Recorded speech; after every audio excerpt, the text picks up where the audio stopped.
are listening to the Discerning Leader Podcast, brought to you by Leadership Transformations, the podcast that helps you practice a preference for God. Today's Holy Week reflection features one of our team members, Kim Alexander.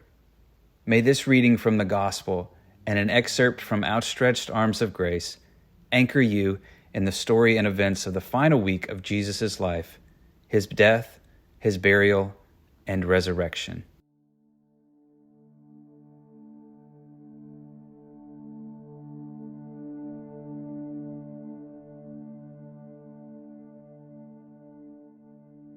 Hear the word of the Lord, a reading from Mark 12, verses 1 through 12. Jesus then began to speak to them in parables. A man planted a vineyard. He put a wall around it, dug a pit for the winepress, and built a watchtower.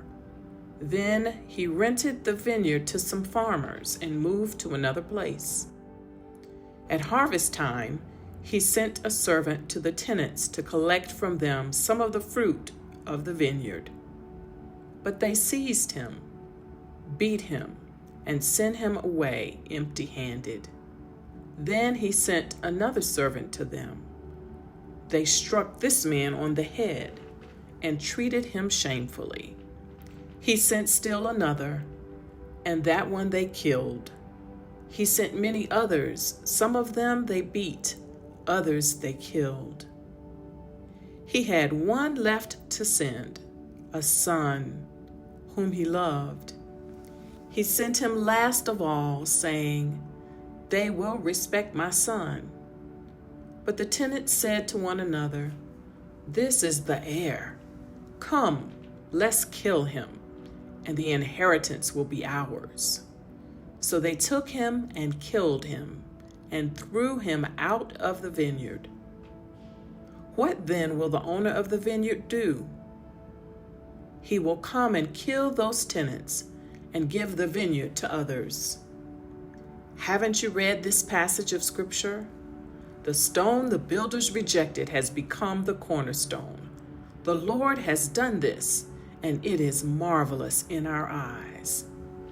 Then the chief priest, the teachers of the law, and the elders looked for a way to arrest him, because they knew he had spoken the parable against them.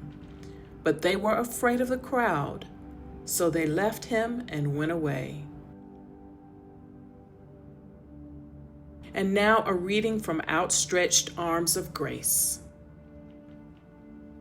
Tuesday of Holy Week is one of the fullest days for the teaching ministry of Jesus.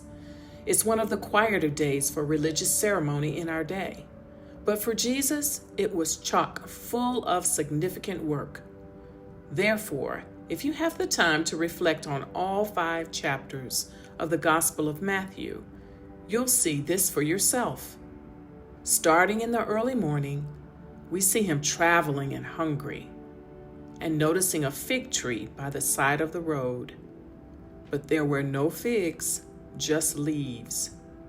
So he pronounces it barren, and immediately it withers. Then he stumps those who question his authority to do such things with a quiz they fail to answer.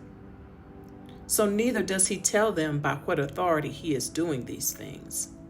Brilliant, Jesus. I marvel at his approach. Then we read on to discover some of the most poignant parables: the 2 sons, the tenants, and the wedding banquet. All of them are about the kingdom he is ushering in with his presence. But to those who did not believe, Matthew 21:32, or who killed the heir and took his inheritance, Matthew 21, verses 38 through 40, or did not deserve to come to the banquet, Matthew 22:8, did not make it. Each is a withered fig tree. He continues on with exposing hypocrisy about paying taxes. Give to Caesar what is Caesar's, and to God what is God's. And misinformation about the Scriptures and resurrection. You do not know the Scriptures and the power of God. followed by a question of an expert of the law.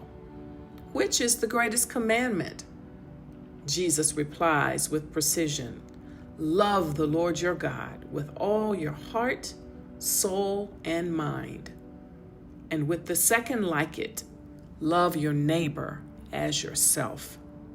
Perfect answer, Jesus. And if that wasn't enough, on Tuesday he also proclaims to the crowds the 7 woes to those who do not practice what they preach. Each of them directed specifically to the scribes and Pharisees. These are followed by teachings about the signs of the end of all things, the day and hour remaining unknown, and underscored by 3 parables about keeping watch, the 10 virgins, talents, and sheep and goats. Yes, nothing very ordinary or sublime about the Tuesday of Holy Week. It's full to overflowing, expressive of the urgency of Jesus' presence in their midst and his final words to them about why he came and the importance of the kingdom of heaven. Reflecting on these firm teachings is yet another reminder of the outstretched arms of grace coming from Jesus. Don't miss out on eternity and the explicit nature of the kingdom of heaven. Keep watch. Seize the day. Say yes. Remain faithful. Be blessed. Love. Behold Jesus living abundantly, maximizing every moment possible. Believe his warnings and embrace his teachings. Belong to those who love rather than judge, and become wise, vigilant, faithful, and true.